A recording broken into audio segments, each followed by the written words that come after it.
Assalamualaikum warahmatullahi wabarakatuh. Bismillahirrahmanirrahim. Alhamdulillahilladzi anzalal qur'ana bil haqqi basiran wa nadhira. Assalatu wassalamu ala sayyidina Muhammadin wa ala alihi wa ashabihi ajma'in. Rabbi shrahli sadri wa yassirli amri wahlul 'uqdatam min lisani yafqahu qawli. Asyhadu an la ilaha illallah wa asyhadu anna Muhammadan abduhu wa rasuluh. Allahumma salli wa sallim wa barik alaihi wa ala alihi wa ashabihi ajma'in. Amma ba'du. Bapak Ibu hadirin, saudara-saudaraku dimanapun Anda berada, alhamdulillah dalam kesempatan malam hari ini kita masih diperkenankan oleh Allah Subhanahu wa ta'ala bertemu dan bermuajah. Mudah-mudahan agenda materi pada kesempatan malam hari ini betul-betul bermanfaat bagi kita semuanya di dalam era memperkuat dan mempertajam keimanan dalam dada kita untuk sampai pada hakul iman dengan sempurna. Dan atau mudah-mudahan apa nanti materi yang kami sampaikan akan menjadikan satu tambahan nilai dalam kemakrifatan ilmu dan laku kita semuanya pada Allah Subhanahu wa ta'ala. Bapak Ibu, kemarin kami sudah membahas tentang masalah kemenangan secara hakikiyah. Pada kesempatan malam hari ini kami akan menguak dan mencoba mengurai di dalam surat Al-An'am, surat yang ke-6,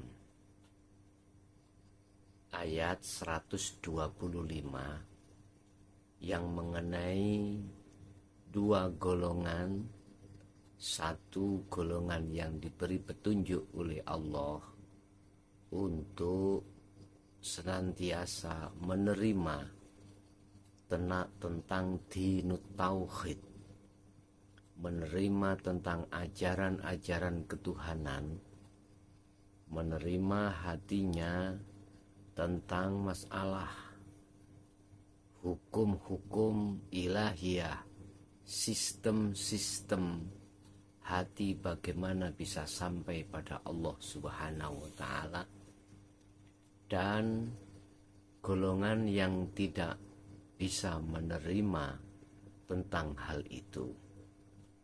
Semua ada tanda-tandanya, tetenger-tetengernya pada diri kita, hati masing-masing. Di dalam surat Al-An'am, surat yang ke-6 ayat 125, mungkin bagi Anda yang ketepatan pada malam hari ini di depan ada Al-Quran atau aplikasi di dalam HP tentang masalah Al-Quran, mungkin bisa dilihat surat Al-An'am ayat yang ke-6. Surat Al-An'am surat yang ke-6 ayat 125. Di situ Allah berfirman, A'udzu billahi minasyaitonir rajim. Bismillahirrahmanirrahim. Famay yuridillahu ayyahdiyahu yasrah sadrahu lil Islam. Wa may yurid ayyudillahu yaj'al sadrahu doyikon harajan. Mungkin bagi saudara yang ketepatan fasih atau faham tentang bahasa Jawa, mungkin akan sedikit kami berbahasa Jawa dengan makna muradnya.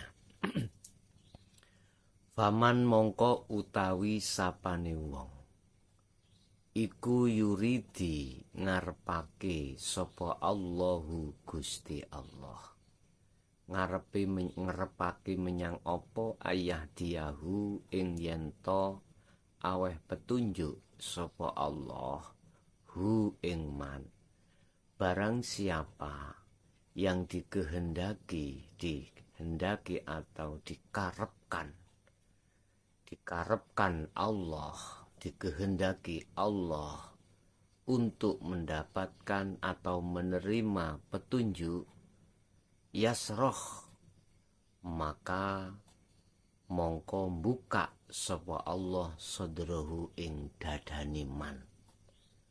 Maksudi dadane man, barang siapa yang dikehendaki Allah tentang masalah petunjuk untuk menuju pada Allah, maka Allah akan membuka hati seseorang tersebut lil Islam. Maksudnya lil Islam di sini adalah menerima aidinut tauhid, menerima ajaran-ajaran yang condong untuk mengesahkan terhadap Allah Subhanahu wa Ta'ala. Ini golongan pertama yang Allah menghendaki terhadap siapapun. Di situ Allah akan membuka lebar-lebar sadrahu pada dadanya atau hatinya tentang apa? Lil Islam, untuk menerima wejangan-wejangan ilmu-ilmu tentang ketauhidan, yaitu wejangan hati untuk menuju dan bertemu Allah dalam rangka untuk mengesahkan terhadap Tuhan yang Maha Esa. Jadi hatinya dibuka Allah. Inilah yang dimaksud orang yang mendapatkan petunjuk. Dan ini tidak sembarang orang akan mau menerima ajaran dinut tauhid. Walaupun itu umat Islam sendiri, banyak yang hatinya tidak condong terhadap wejangan atau tuntunan dinut tauhid. Mereka yang tidak mau menerima tentang hal ini, apa akibatnya? Nanti kita bahas golongan yang kedua. Yang jelas golongan yang pertama, hatinya akan terbuka untuk menerima ini, sehingga tidak protes ketika saat ilmu itu didatangkan. Oleh karenanya kami melalui media ini mencoba untuk menuangkan tentang dinut tauhid terhadap seluruh umat manusia, tidak terkecuali umat Islam itu sendiri, semua umat manusia. Dan ini mohon maaf, bukan hanya untuk umat Islam saja, tetapi seluruh umat kami tuangkan dalam bentuk seperti ini, kira-kira mau menerima atau tidak. Saya tidak fanatik terhadap bendera satu dengan yang lain. Kalau kami sudah berbicara tentang ketuhanan, berbicara tentang keesaan Tuhan yang Maha Esa, keesaan Allah, maka bendera-bendera itu sementara waktu kami masukkan dalam saku. Kami masukkan dalam saku sehingga di situ akan bisa diterima oleh khayala umum atau bisa diterima oleh seluruh umat manusia. Jangan pernah mempunyai pemikiran, saya nggak bisa membaca Al-Quran, terus nggak ada kesempatan untuk mengesahkan Allah. Tidak. Saya syariatnya itu tipis-tipis. Itu tidak akan menghalangi saudara untuk hati menerima hal ini. Yang jelas, golongan pertama dari unsur manapun, manakala ajaran tinut tauhid, ajaran ketuhanan untuk mengesahkan Allah, hati menerima berarti Anda termasuk yang dimaksud golongan yang pertama ini. Bapak Ibu hadirin rahimakumullah. Monggo kita gerayai sendiri hati kita. Kita nggak usah gerayai hatinya orang lain. Saya tidak boro-boro gerayai hatinya orang lain, sementara saya belum mau menggerayai. Apa ya menggerayai itu? Mengevaluasi diri sendiri. Bapak Ibu, memang kita lebih mudah menilai orang lain dari segala hal perbuatannya. Tetapi kita sangat sulit untuk mengintrospeksi diri. Ini sering terjadi. Mengapa? Sebab itu terjadi karena bendera itu belum kita masukkan di dalam saku. Bapak Ibu hadirin yang dihormati dan yang dimuliakan oleh Tuhan yang Maha Esa. Golongan yang kedua di situ juga disebutkan wa may yurid lan utawi sapane wong yurid kang ngarepake sapa Allah ayudillahu ing yento nyesatake sapa Allah hu ing man ya yaj'al mongko ndadekake sapa Allah sadrahu ing dodone man. Ya, didadekno ya apa dodone iku? Nek sing ngarep tadi golongan pertama dibuka hatinya untuk menerima Islam. Yang kami maksud Islam adalah dinut tauhid. Sedangkan golongan yang kedua hatinya dijadikan Allah doyikon, kharojan, doyikon, rupek, sempit, kharojan lan sesak. Doyikon, sempit, artinya Allah memberikan tanda di dalam hati seseorang.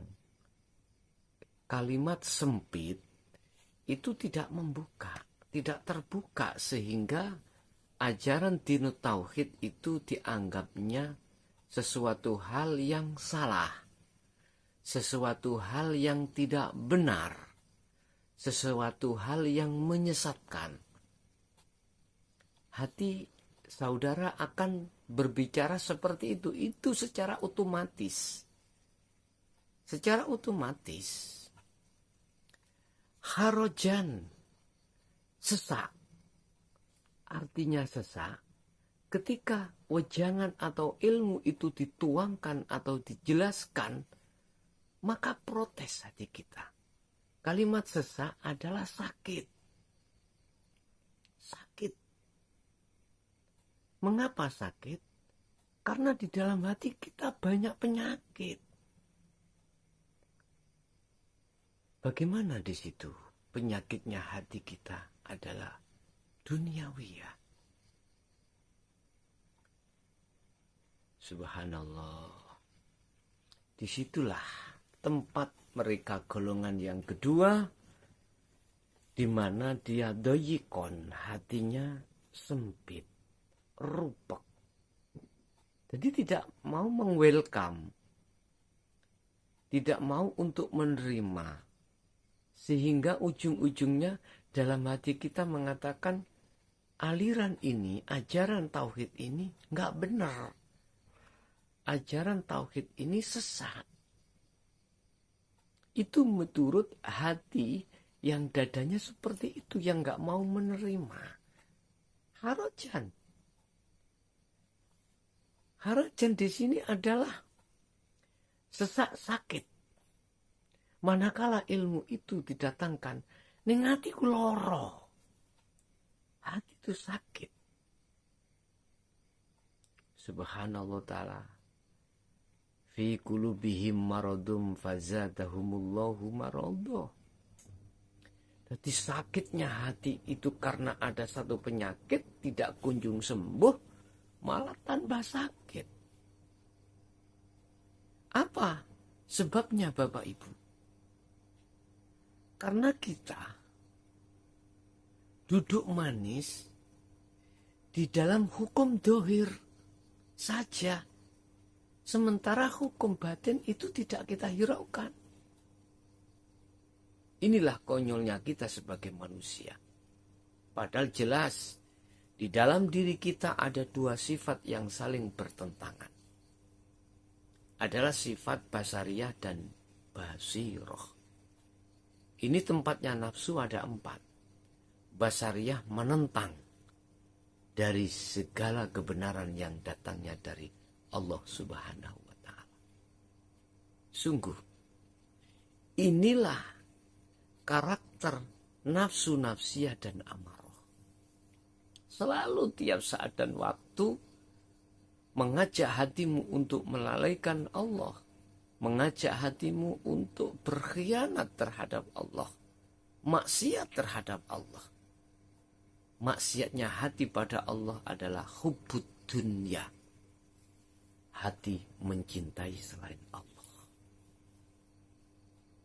Ya inilah penyakit Pak. Sehingga dengan keberadaan penyakit di dalam hati ini, ketika saat tombo obat diberikan yang berupa lil Islam dinu tauhid, ditolak. Ketika saat itu masuk rupek hati. Harajan. Begitu juga hati akan sakit. Ibarat saja, andai kata salah satu anggota tubuh Anda itu sakit, ya.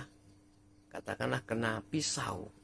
Kita kasih obat betadin atau obat alkohol biar nggak ada titanus, biar nggak ada infeksi.